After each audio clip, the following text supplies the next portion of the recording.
قل يا عبادي الذين أسرفوا على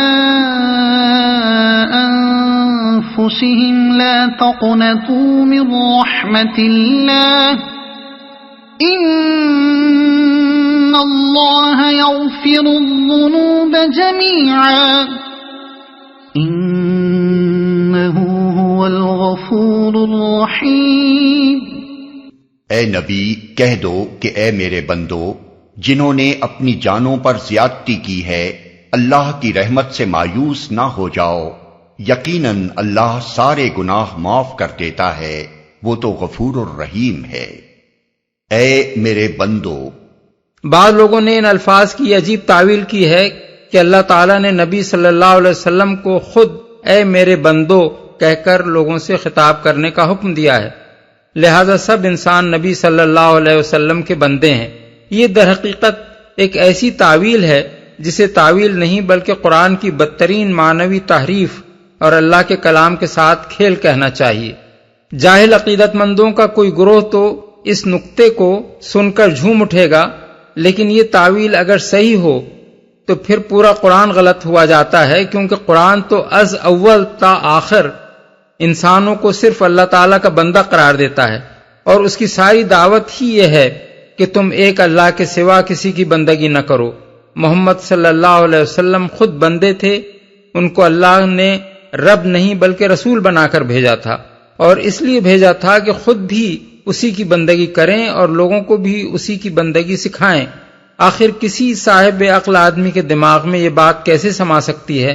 کہ مکہ معظمہ میں کفار قریش کے درمیان کھڑے ہو کر ایک روز محمد صلی اللہ علیہ وسلم نے یکایک یہ اعلان کر دیا ہوگا کہ تم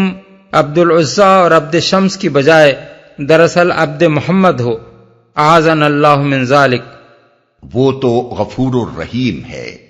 یہ خطاب تمام انسانوں سے ہے، صرف اہل ایمان کو مخاطب قرار دینے کے لیے کوئی وزنی دلیل نہیں ہے، اور جیسا کہ علامہ ابن کثیر نے لکھا ہے، عام انسانوں کو مخاطب کر کے یہ بات ارشاد فرمانے کا مطلب یہ نہیں ہے کہ اللہ تعالیٰ بغیر توبہ و انابت کے سارے گناہ معاف کر دیتا ہے، بلکہ بعد والی آیات میں اللہ تعالیٰ نے خود ہی وضاحت فرما دی ہے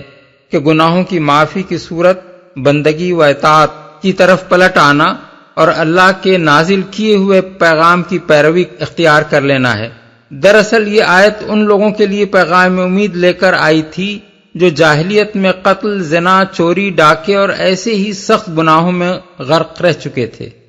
اور اس بات سے مایوس تھے کہ یہ قصور کبھی معاف ہو سکیں گے۔ ان سے فرمایا گیا ہے کہ اللہ کی رحمت سے مایوس نہ ہو جاؤ، جو کچھ بھی تم کر چکے ہو اس کے بعد اب اگر اپنے رب کی اطاعت کی طرف پلٹ آؤ تو سب کچھ معاف ہو جائے گا۔ اس آیت کی یہی تعویل ابن عباس، قتادہ، مجاہد اور ابن زید نے بیان کی ہے۔ ابن جریر، بخاری، مسلم، ابو داؤد، ترمذی۔ وَأَنِيبُوا إِلَى رَبِّكُمْ وَأَسْلِمُوا لَهُ مِن قَبْلِ أَن يَأْتِيَكُمُ الْعَذَابُ ثُمَّ لَا تُنصَرُونَ وَاتَّبِعُوا أَحْسَنَ مَا أُنزِلَ إِلَيْكُم مِّن رَّبِّكُم مِّن قَبْلِ أَن يَأْتِيَكُمُ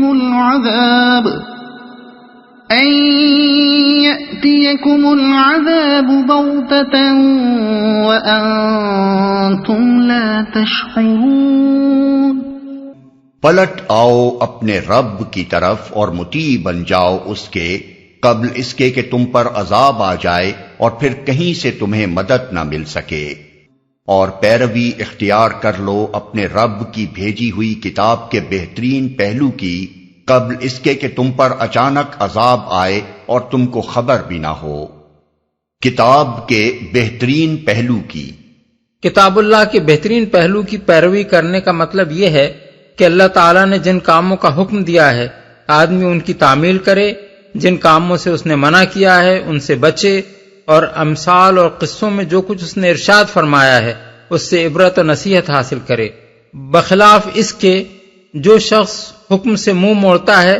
منہیات کا ارتکاب کرتا ہے اور اللہ کے واعظ و نصیحت سے کوئی اثر نہیں لیتا، وہ کتاب اللہ کے بدترین پہلو کو اختیار کرتا ہے، یعنی وہ پہلو اختیار کرتا ہے جسے کتاب اللہ بدترین قرار دیتی ہے۔ أن تقول نفس يا حسرة على ما فرطت في جنب الله وإن كنت لمن الساخرين أو تقول لو أن الله هداني لكنت من المتقين أو تقول حين ترى العذاب لو أن لي كرة فأكون من المحسنين۔ کہیں ایسا نہ ہو کہ بعد میں کوئی شخص کہے افسوس میری اس تقصیر پر جو میں اللہ کی جناب میں کرتا رہا، بلکہ میں تو الٹا مذاق اڑانے والوں میں شامل تھا، یا کہے کاش اللہ نے مجھے ہدایت بخشی ہوتی تو میں بھی متقیوں میں سے ہوتا، یا عذاب دیکھ کر کہے کاش مجھے ایک موقع اور مل جائے اور میں بھی نیک عمل کرنے والوں میں شامل ہو جاؤں۔ بلى قد جاءتك آياتي فكذبت بها واستكبرت وكنت من الكافرين ويوم القيامة ترى الذين كذبوا على الله وجوههم مسودة أليس في جهنم مثوى للمتكبرين۔ اور اس وقت اسے یہ جواب ملے کہ کیوں نہیں میری آیات تیرے پاس آ چکی تھیں، پھر تو نے انہیں جھٹلایا اور تکبر کیا اور تو کافروں میں سے تھا۔ آج جن لوگوں نے خدا پر جھوٹ باندھے ہیں، قیامت کے روز تم دیکھو گے کہ ان کے منہ کالے ہوں گے۔ کیا جہنم میں متکبروں کے لیے کافی جگہ نہیں ہے؟ وَيُنَجِّي اللَّهُ الَّذِينَ اتَّقَوْا بِمَفَازَتِهِمْ لَا يَمَسُّهُمُ السُّوءُ وَلَا هُمْ يَحْزَنُونَ اللَّهُ خَالِقُ كُلِّ شَيْءٍ وَهُوَ عَلَى كُلِّ شَيْءٍ وَكِيلٌ لَهُ مَقَالِيدُ السَّمَاوَاتِ وَالْأَرْضِ والذین کفروا بآیات اللہ اولئک هم الخاسرون۔ اس کے برعکس جن لوگوں نے یہاں تقویٰ کیا ان کے اسباب کامیابی کی وجہ سے اللہ ان کو نجات دے گا، ان کو نہ کوئی گزند پہنچے گا اور نہ وہ غمگین ہوں گے۔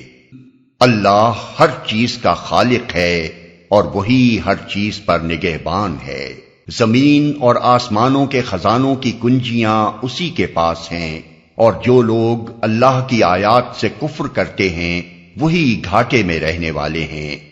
وہی ہر چیز پر نگہبان ہے۔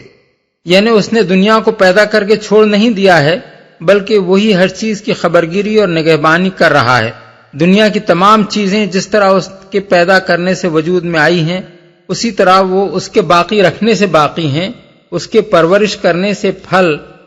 پھول رہی ہیں اور اس کی حفاظت و نگرانی میں کام کر رہی ہیں۔